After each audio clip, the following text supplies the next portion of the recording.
Hello hi అండి, అందరికీ నమస్కారం. My name is Ram. Welcome to my repeat YouTube channel. ఈ రోజు మీకు ఒక టాలీవుడ్ న్యూస్ గురించి అయితే చెప్తానండి. అదే గత కొన్ని రోజుల నుంచి టాలీవుడ్ లో ఎగ్జిబ్యూటర్ల బంద్, దాని గురించి పవన్ కళ్యాణ్ గారి వీరమల్లు సినిమా ఆగిపోయింది. దీని మీద అయితే టీవీ ఛానల్ అయితే న్యూస్ డిబేట్లు అయితే జరుగుతున్నాయి. అసలు దీని గురించి వివరణ ఇవ్వడానికి మేము ఒక రిపోర్ట్ తయారు చేస్తాం. ఇంకెందుకు ఆలస్యం, వీడియోలోకి వెళ్ళిపోదామండి. విషయంలో వద్దామండి. అసలు ఈ గొడవ ఏంటి, గొడవ గల కారణాలు ఏంటి? కొన్ని డిపార్ట్మెంట్లు అయితే ఉన్నాయండి. ఆ డిపార్ట్మెంట్ల యొక్క ఒప్పందాలు సరిగ్గా లేకపోవడం వల్ల ఈ గొడవ వచ్చింది. ఈ డిపార్ట్మెంట్ లో ఒక సినిమా తీసే వ్యవస్థని నిర్మాత వ్యవస్థ అంటారు. ఆ సినిమాని బయటికి డీలర్షిప్ చేసేదాన్ని డిస్ట్రిబ్యూషన్ అంటారు. డీలర్షిప్ అయిన తర్వాత దాన్ని అమ్మే వ్యవస్థని ఎగ్జిబ్యూటర్ వ్యవస్థ అంటారు. దాని వల్ల కలెక్షన్ వస్తే ఆ కలెక్షన్ పట్టుకొచ్చి డిస్ట్రిబ్యూటర్కి ఇస్తే, డిస్ట్రిబ్యూటర్ ఆ కలెక్షన్ ని ప్రొడ్యూసర్కి ఇస్తే, దాన్ని ప్రొడ్యూసర్ షేర్ పర్సంటేజ్ లో అందరికి సమానంగా పంచుతారు. ఓకే, ఇది మీకు కొంచెం క్లియర్ గా అర్థం కావాలంటే, ఇప్పుడు మన టాలీవుడ్ వ్యవస్థలో ఒక సినిమా ప్రొడ్యూసర్ 5 కోట్లలో తీసాడు అనుకున్నాం అనుకోండి. 5 కోట్లు సినిమా తీస్తే అతను ముందుగానే ఒక ₹1 లాభం వేసుకుని 6 కోట్లు ఆ సినిమాని అమ్మకానికి పెట్టాడు. అప్పుడు మన టాలీవుడ్ వ్యవస్థ 2 తెలుగు రాష్ట్రాలు కలిపి 3 ఏరియాస్ అయితే ఉన్నాయండి. అందులో నైజాం, ఆంధ్ర, సీడెడ్ అనే 3 ఏరియా నుంచి 3 డిస్ట్రిబ్యూటర్లు అక్కడికి వచ్చి కొనుక్కుందాం అనుకున్నారు. అప్పుడు అది 6 కోట్ల సినిమా కాబట్టి ఒక్కొక్క ఏరియాకి 2 కోట్ల కింద అందిస్తాడు. ఇప్పుడు ఈ 2 కోట్ల కింద కొనుక్కున్న డిస్ట్రిబ్యూటర్ లో ఆంధ్ర డిస్ట్రిబ్యూటర్ ని మనం ఎంచుకుంటే, ఆంధ్ర డిస్ట్రిబ్యూటర్ తన ఆంధ్రాకి వెళ్ళి ఒక్కొక్క థియేటర్ లోని సినిమా ఆడించాలి కాబట్టి ఆ ఒక్కొక్క థియేటర్ కి ఈ 2 కోట్లని విభజన చేసి క్యాలిక్యులేషన్ చేసి ఒక థియేటర్కి వచ్చేటప్పటికి ₹2,00,000 కలెక్షన్ తీయాలి అని అతను అనుకుని ఒక ఎగ్జిబ్యూటర్, అంటే థియేటర్ యాజమాన్యాన్ని ఎగ్జిబ్యూటర్ అని అంటారు. ఆ ఎగ్జిబ్యూటర్ కి 2 లక్షలకి ఈ సినిమాని ఇచ్చి నువ్వు కలెక్షన్ చేసుకురావాలి ₹2,00,000 అని చెప్పాడు. అప్పుడు ఆ థియేటర్ యాజమాన్యం 1 డేలో దాన్ని ₹2,00,000 కలెక్షన్ చేసుకొచ్చింది అనుకోండి. దాంట్లో ఎగ్జిక్యూటర్ తన రెంట్ అండ్ తన యొక్క లాభాన్ని ఒక ₹50,000 తీసేసుకుని ₹1,50,000 డిస్ట్రిబ్యూటర్కి ఇచ్చాడు. అలా అంతమంది ఇచ్చేసిన తర్వాత ఈ ₹1,50,000లో అతను సినిమా కొనడానికి అయిన ఖర్చు ఒక్కో థియేటర్ నుంచి ₹1,00,000 తీసుకుంటే అది 2 కోట్లు వచ్చేస్తుంది. అయితే ఇంకా మిగిలింది ఎంత? ₹50,000. ఆ మిగిలిన ₹50,000 లాభంలో పరిగణించి దాన్ని ఏం చేస్తాడంటే ఈ డిస్ట్రిబ్యూటర్ ప్రొడ్యూసర్ దగ్గరికి వెళ్ళి ₹50,000 లాభం వచ్చింది, దీంట్లో నా పర్సంటేజ్ కింద ఓ 20% కానీ ఓ 50% ఎంతైనా మధ్య తీసుకుంటాడు. అతను తీసుకుని మిగతాది మళ్ళీ ప్రొడ్యూసర్కి ఇచ్చేస్తాడు. అప్పుడు ప్రొడ్యూసర్ దాని లాభాల్లో పరిగణించి, దాన్ని షేర్ అంటారండి, దాన్ని షేర్ రూపంలో పరిగణించి అతను నా సినిమా 6 కోట్లకి అమ్మితే ఇంకొక 2 కోట్లు లాభం వచ్చింది, అంటే ఈ సినిమా 8 కోట్లు కలెక్షన్ చేసింది అని చెప్తాడు. ఇప్పుడు ఇక్కడ ఏం జరుగుతుంది అంటే, ఇక్కడ చిన్న సినిమా పెద్ద సినిమా అని ఉన్నాయండి. ఒక చిన్న సినిమా 5 కోట్లు తీస్తే ఒక పెద్ద సినిమా 20 కోట్లు తీస్తున్నారు. అప్పుడు ఒక పెద్ద సినిమాని తీసుకుంటే, పెద్ద సినిమా 20 కోట్లు తీస్తే దాన్ని ఇంకో ₹10 కోట్ల ముందుగా ప్రొడ్యూసర్ లాభంలో వేసుకుని ఆ 30 కోట్లని 3 ఏరియాస్కి ఓకే ఒక్కో 15 కోట్ల కింద డిస్ట్రిబ్యూట్ చేస్తున్నాడు. అప్పుడు మళ్ళీ మన ఆంధ్ర డిస్ట్రిబ్యూటర్ దాన్ని 10 కోట్లు తీసుకెళ్లి ఎగ్జిబ్యూటర్ దగ్గర, అంటే ఒక థియేటర్ దగ్గర దాని క్యాలిక్యులేటర్ గా ₹10,00,000 లాభం తీయమంటే అతను ఆ ₹10,00,000 లాభం తీసి ఇతనికి ఇస్తాడు. కానీ ఇక్కడ పెద్ద సినిమా అంటే ప్రేక్షకుడు ఖచ్చితంగా వస్తాడు. ఎందుకంటే వాళ్ళకి నచ్చిన హీరో సినిమా కాబట్టి ఖచ్చితంగా ప్రేక్షకుడు వస్తాడు, టికెట్లు దిగితే. ఇక్కడ బాగానే ఉంది, ₹10,00,000 వచ్చేస్తాయి. ఓకే, చిన్న సినిమా అంటే అది ప్రేక్షకుడికి అంత ఇంపార్టెంట్ కాదు. ఓకే, అది హిట్ అయితేనే చూస్తాడు. అప్పుడు ఏంటంటే చిన్న సినిమా ఒకవేళ ప్రేక్షక ఆదరణ పొందలేదు అనుకోండి, దానివల్ల లాస్ వస్తుంది. అప్పుడు లాస్ వచ్చినప్పుడు ఈ చిన్న సినిమా ఎప్పుడైతే ఫెయిల్యూర్ అయిందో, ఒక ₹2,00,000 తీయవలసి వచ్చినప్పుడు ₹2,00,000 తీయలేకపోయినప్పుడు అది ఒక 50,000 వచ్చిందనుకో 1 డేకి, దాంట్లో ఎగ్జిబ్యూటర్ వ్యవస్థ ఏదైతే ఉందో ఎగ్జిబ్యూటర్ వ్యవస్థ 50,000 రెంట్ కింద తీసేసుకోవాలి. కానీ ఎగ్జిబ్యూటర్ వ్యవస్థ అండ్ డిస్ట్రిబ్యూటర్ వ్యవస్థ ఒక ఒప్పందానికి వచ్చి దాన్ని పర్సంటేజ్ రూపంలో మాట్లాడుకుంటారు. అంటే నేను లాస్ అవ్వకూడదు, నువ్వు లాస్ అవ్వకూడదు. బట్ ఈ వ్యవస్థని మనం కాపాడుకోవాలంటే ఏం చేద్దామంటే ఈ 50,000 చెరుకో 25,000 కింద పర్సంటేజ్ కింద మాట్లాడుకుని పంచుకుంటారు. అలా ఇది సినిమా వ్యవస్థలో ఈ లోటుపాట్లను అడ్డం పెట్టుకుని డిస్ట్రిబ్యూటర్ వ్యవస్థ అండ్ ఎగ్జిబ్యూటర్ వ్యవస్థ కొంచెం లోపతాపాలు అయితే జరిగినాయి. దాంతో ప్రొడ్యూసర్ వ్యవస్థే నేను అసలు లాభాన్ని చూడలేకపోతున్నాను అనేసి వాళ్ళే కొత్తగా ఒక రూపం చెందారు.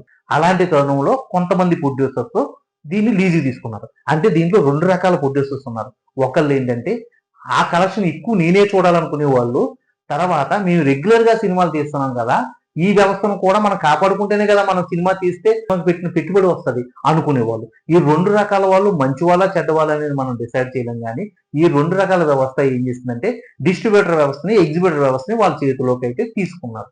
అయితే గత కొన్ని రోజుల నుంచి ఏం జరుగుతుంది అంటే డిస్ట్రిబ్యూటర్ వ్యవస్థ, ఎగ్జిబ్యూటర్ వ్యవస్థ అనేది లేకుండా వీళ్ళ చేతిలోకి వచ్చేసిన తర్వాత వీళ్ళకి ఒక గొడవలు అయితే స్టార్ట్ అయినాయి. ఎందుకంటే ఇక్కడ ఎక్స్ క్యారెక్టర్ ఏంటంటే ఒక పెద్ద సినిమా ప్రొడ్యూసర్స్, వై అనే క్యారెక్టర్ ఒక మీడియం తీసే సినిమా ప్రొడ్యూసర్స్. వీళ్ళిద్దరి మధ్య గొడవ ఎక్కడ స్టార్ట్ అయిందంటే పెద్ద సినిమా ప్రొడ్యూసర్స్ రెగ్యులర్ గా సినిమా తీస్తున్నారు. మీడియం టైప్ ప్రొడ్యూసర్స్ ఎవరైతే ఉన్నారో వీళ్ళు సంవత్సరానికి ఒక సినిమా తీస్తున్నారు. ఎక్స్ అనే ప్రొడ్యూసర్స్ పెద్ద సినిమాలు తీస్తున్నారు, చిన్న సినిమాలు తీస్తున్నారు, బట్ రెగ్యులర్ గా తీస్తున్నారు. కానీ ఈ వై అనే ప్రొడక్షన్ ఏదైతే ఉందో సంవత్సరానికి చిన్న సినిమా పెద్ద సినిమా ఒక్కటే తీస్తుంది. దీనికి పెద్ద సమస్య లేదు. ఎందుకంటే సినిమా ఫెయిల్యూర్ అయినా లాభం వచ్చినా కూడా అది వాళ్ళకి అందుబాటులోనే ఉంటుంది. కానీ ఈ పెద్ద సినిమా తీసి ఈ పెద్ద ఎక్స్ అనే ప్రొడక్షన్ ఒక్కసారి ఫెయిల్యూర్ అయితే మొత్తం కుదేలైపోతుంది. అయితే ఈ ఇద్దరి మధ్య ఒక సంధి అయితే కొన్ని రోజుల నుంచి తెగిపోయింది. అది ఎందుకు తెగిపోయింది అంటే ఈ వై అనే ప్రొడక్షన్ ఆఫీస్ ఏదైతే ఉందో ఈ వై అనే ప్రొడక్షన్ ఆఫీస్ కి పెద్ద సినిమాలు తీసి ఈ ప్రొడక్షన్ ఆఫీసు కొన్ని డిస్ట్రిబ్యూషన్ వ్యవస్థ అయితే ఇవ్వట్ల. తెలుగు ఇండస్ట్రీలో 2000 థియేటర్లు ఉన్నాయనుకోండి. 2000 థియేటర్లో ఎక్స్ అనే వాళ్ళ దగ్గర 1000 థియేటర్లు ఉన్నాయి, వై అనే వాళ్ళ దగ్గర 1000 థియేటర్లు ఉన్నాయి. ఇప్పుడు ఈ ఎక్స్ అనే వ్యక్తి 2000 థియేటర్లకి సినిమా వేస్తే ఇటు వీళ్ళలో కూడా రన్నింగ్ లో ఉంటుంది థియేటర్. కానీ ఎక్స్ అనే వ్యక్తి ఏం చేస్తున్నాడంటే ఇతను 1000 థియేటర్లోనే సినిమా వేసుకుని ఆ 1000 థియేటర్లో వచ్చే కలెక్షన్స్ ని ఇతను రిపీటెడ్ గా లాక్కుంటున్నాడు. కానీ వై అనే సినిమాకి థియేటర్స్ ఇవ్వట్లేదు. దానివల్ల ఏమవుతుందండి వై అనేవాడికి ఈ కలెక్షన్స్ కాక థియేటర్లో యాజమాన్యం అంటే ఇది ఎగ్జిబ్యూటర్ యాజమాన్యం కదా, థియేటర్ మూసుకోవాల్సి వస్తుంది. ఓకే, దీన్ని రెండో రకం కోణంలో ఎలా చూడాలి అంటే ఎక్స్ అనే వ్యక్తి ఎవరైతే ఉన్నాడో ఇతను అర్బన్ ఏరియాలో మల్టీప్లెక్స్ మాల్స్ నడుపుతున్న వ్యక్తి. వై అనే వ్యక్తి ఎవరైతే ఉన్నాడో ఇతను ఎక్కువగా సిటీ అండ్ టౌన్స్ లో ఓకే రూరల్ డిపార్ట్మెంట్ లో మాస్ బీసీ సెంటర్ థియేటర్ నడుపుతున్న వ్యక్తి. అయితే ఎక్స్ అనే థియేటర్ కి ఎక్కువ వాల్యూ ఎందుకు ఉంటుందంటే ఏబిసి వాళ్ళు ఇక్కడికి వస్తారు. వీళ్ళు ఏబిసి థియేటర్ ఆడియన్స్ ఎవరైతే ఉన్నారో ఈ ఆడియన్స్ ఏబిసి వాళ్ళు ఇక్కడికి వస్తారు. వచ్చి వీళ్ళ కలెక్షన్స్ వీళ్ళకి రిపీటెడ్ గా ఇస్తున్నారు. బట్ వై అనే వాళ్ళకి బీసీ సెంటర్ మాత్రమే వస్తున్నారు కానీ ఏ సెంటర్ నుంచి ఎక్కువగా రావట్లేదు. దానివల్ల ఏంటంటే వీళ్ళ కలెక్షన్స్ తక్కువగా ఉంటున్నాయి. అండ్ ఈ పెద్ద సినిమా వీళ్ళ చేతికి రావట్లేదు. దానివల్ల ఏమవుతుందంటే చిన్న సినిమాలే వీళ్ళు ఆడించుకుంటే వచ్చే కలెక్షన్స్ వల్ల ఎగ్జిబ్యూటర్ వ్యవస్థ థియేటర్ని అయితే నడపలేకపోతుంది. ఇప్పుడు ఏం జరిగింది అంటే ఇక్కడ వై అనే వ్యక్తికి మొత్తం సినిమాలు ఇవ్వట్లేదు అని ఎక్స్ వాళ్ళు నిర్ధారించుకున్నారు. అంటే ఇక్కడ ఉన్న పెద్దవాళ్ళందరూ నిర్ణయించుకున్నారు. ఈ పెద్దవాళ్ళు చాలా మంది వైతో ఫ్రెండ్షిప్ చేస్తున్నారు. అప్పుడు వై ఏం చేశాడంటే ఈ ఫ్రెండ్షిప్ చేసి ఈ ప్రొడ్యూసర్స్, ఎగ్జిబ్యూటర్స్ డిస్ట్రిబ్యూటర్స్ ఉన్న ఈ ప్రొడ్యూసర్స్ దగ్గరికి వచ్చి నేనైతే ఇలా సమ్మె చేద్దాం అనుకుంటున్నాను, నాకు ఏంటంటే నా థియేటర్స్ మూతబడి స్టేజ్కి వచ్చేసింది, నేను సమ్మె చేయొచ్చా అని అడిగాడు. అని అడిగితే దీంట్లో కొంతమంది పెద్దలు ఏమన్నారంటే ఓకే నువ్వు చేసుకొని వెనకాల మేము ఉంటాము అని కొంచెం వాళ్ళైతే సంఘీభావం తెలిపారు. దాంతో ఇతను కొంతమంది వ్యక్తులను పోగు చేసుకుని ఆయన టిఎఫ్సిలోకి వెళ్ళి ఈయన సమ్మెని అయితే ప్రకటించేశాడు. సమ్మెని ఎందుకు ఏమని ప్రకటించాడంటే ఎగ్జిబ్యూటర్ వ్యవస్థ, డిస్ట్రిబ్యూటర్ వ్యవస్థ నాశనం అయిపోతుంది. ఎందుకు అంటే వీళ్ళు సినిమాలు ఇవ్వట్లేదు. ఈ సినిమాలు ఇవ్వని కారణంగా మాకు డిస్ట్రిబ్యూషన్ లేదంటే మేము పంపిణీదారుని చేయలేకపోతున్నాం. అలాగా మా ఎంప్లాయ్మెంట్ నాశనం అయిపోయింది. అండ్ ఎగ్జిబ్యూటర్ వ్యవస్థ అంటే సినిమా థియేటర్ యాజమాన్యం వాళ్ళకి కార్మికులకి నేను జీతాలు కట్టలేకపోతున్నా, సినిమా థియేటర్లు నేను రెంట్లు కట్టలేకపోతున్నా. దానివల్ల ఏమవుతుందంటే సినిమా థియేటర్ నేను మూసేసుకోవాల్సి వస్తుంది అనేసి నేను ఖచ్చితంగా సమ్మెకి దిగుతాను అని వై వ్యవస్థ చెప్పిందండి. చెప్పేటప్పటికి ఈ ఎక్స్ వ్యవస్థ ఏదైతే ఉందో వాళ్ళు సైలెంట్ గానే ఉన్నారు. బట్ ఈ వై వ్యవస్థ ఇలా ప్రకటించిన వెంటనే టీవీలో డిబేట్స్ అయితే స్టార్ట్ అయినాయి. ఆ స్టార్ట్ అయినప్పుడు ఓకే ఈ వై వ్యవస్థలో ఉన్న మెయిన్ క్యాండిడేట్ ఎవరైతే ఉన్నారో అతను ఉద్దేశపూర్వకంగానే చేస్తున్నాడు అనేసి వాళ్ళైతే టీవీ డిబేట్స్ లో కొంతమంది యాంటీగా అయితే మాట్లాడడం మొదలుపెట్టినప్పుడు ఇతను బెదరలేదు. కానీ సడన్ గా ఈ జూన్ 1 నుంచి జూన్ 30 వరకు ఉన్న సినిమాల లెక్క చూసుకుంటే అందులో ఒక భైరవం గాని, ఒక తగ్ లైఫ్ గాని, ఒక కుబేరా గాని, ఒక హరిహర వీరములు గాని ఉన్నాయి. ఇవన్నీ కూడా ఒక పెద్ద సినిమా రేంజ్ అంటే ఏంటంటే పెద్ద ప్రొడ్యూసర్ రేంజ్. ఈ పెద్ద ప్రొడ్యూసర్ రేంజ్ లో ఈ సినిమాల్ని సడన్ గా ఇప్పుడు ఇతరులు సమ్మె ప్రకటిస్తే ఆగిపోతాయి.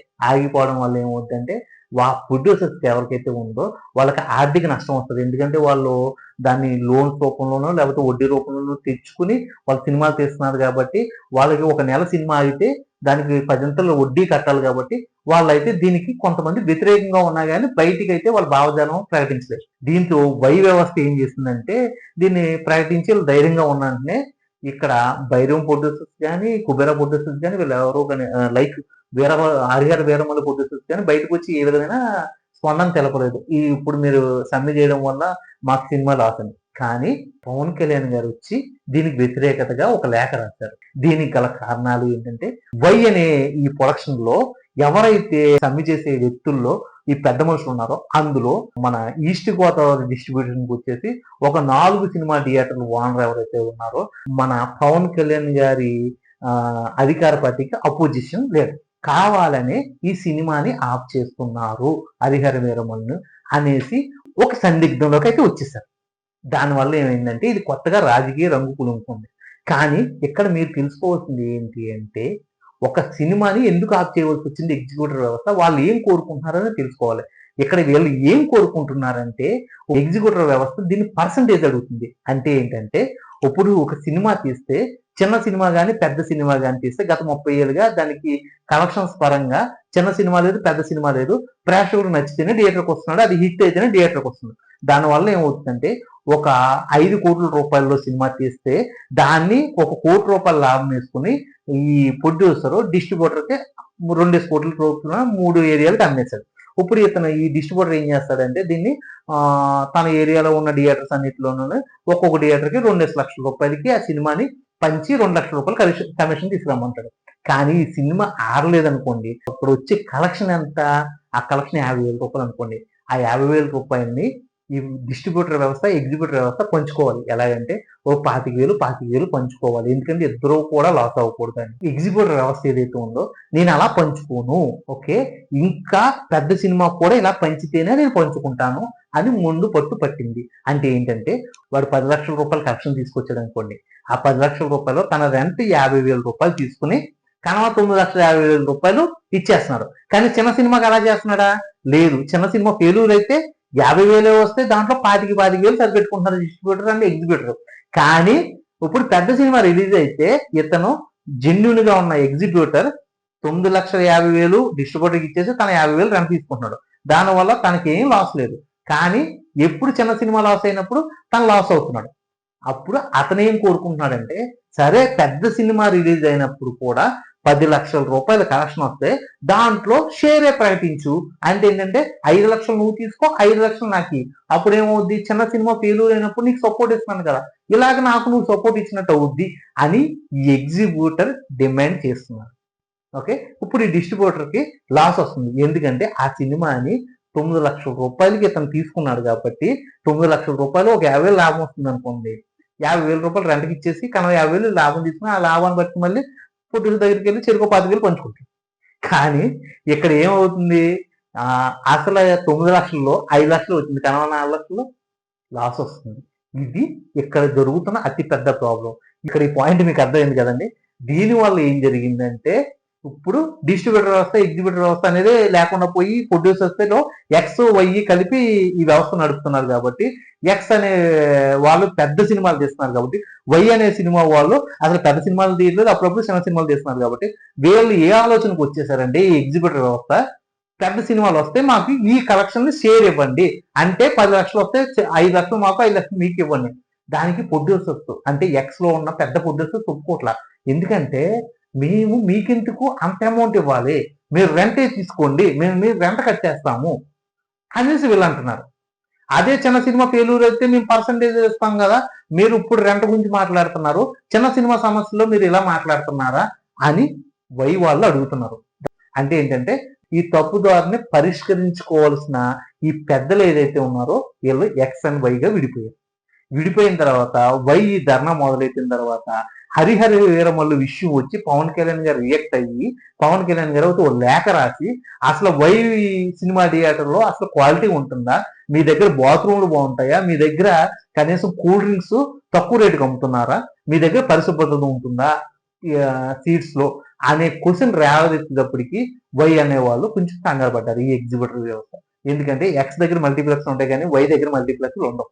ఓకే, సమ్మెని ఆపేసామని చెప్పి వై వాళ్ళు చెప్పేశారు. ఇది ఈ వీడియో యొక్క వివరణ. దీంట్లో ఇంకొక పెద్ద సమస్య అయితే ఉందండి, కార్మిక సమస్య అయితే ఉందండి. ఈ కార్మిక సమస్యని ఖచ్చితంగా ఈ ప్రొడ్యూసర్లు అయితే ఆలోచించాలి. ఎందుకంటే ఒక సినిమా నిర్మించేటప్పుడు చాలా డిపార్ట్మెంట్లు ఉంటాయి, 24 క్రాఫ్ట్స్ ఉంటాయి. ఆ 24 క్రాఫ్ట్స్ లో ఒక్కొక్క డిపార్ట్మెంట్ కి ఒక్కొక్క యూనియన్ ఉంటుంది. ఆ యూనియన్ కి ఏమైనా సమస్య ఉంటే ఫెడరేషన్ వాళ్ళు ప్రాబ్లం చేస్తారు. కానీ సినిమా తీసి డిస్ట్రిబ్యూషన్ చేసి దాన్ని అమ్మే వ్యవస్థ ఏదైతే ఉందో దాంట్లో డిస్ట్రిబ్యూషన్ లో కొన్ని వ్యవస్థలు అయితే ఉంటాయి. దాంట్లో కూడా ఎంప్లాయ్మెంట్ ఉంటుంది. అలాగే ఎగ్జిబ్యూటర్ వ్యవస్థ. ఎగ్జిబ్యూటర్ వ్యవస్థ అంటే సినిమా థియేటర్ యాజమాన్యం. దాంట్లో టిక్కెట్లు చింపేవాడు కాంచి, సైకిల్ స్టాండ్ ఓనర్ కాంచి, బాత్రూమ్లు కడిగేవాడు కానీ, అండ్ సినిమా సీట్లని పరిశుభ్రంగా ఉంచేవాడు కానీ, ఇదంతా కూడా ఒక కార్మిక వ్యవస్థ. ఈ కార్మిక వ్యవస్థకి సరైన యూనియన్ లేదు. ఇది చాలా మందికి తెలియదు. ఎందుకంటే వీళ్ళు సినిమా ఈ ప్రొడక్షన్ లో ఎంత ఇష్టంగా అయితే తీస్తారో అలాగే సినిమాని బతికించి దాన్ని కలెక్షన్స్ తప్పించే తరుణంలో వీళ్ళు కూడా అంతే కష్టపడతారు. ఈ కార్మిక వ్యవస్థ, ఈ కార్మిక వ్యవస్థని చాలా మంది గుర్తించరు. వీళ్ళకి కూడా తగు యూనియన్లు క్రియేట్ చేయాల్సిన ఏదైతే మెయిన్ ఎజెండా ఉందో అది ప్రొడ్యూసర్ వ్యవస్థే తీసుకోవాలి. తీసుకుని వీళ్ళకి కూడా ఒక యూనియన్ క్రియేట్ చేసి వాళ్ళని కూడా కాపాడాలి.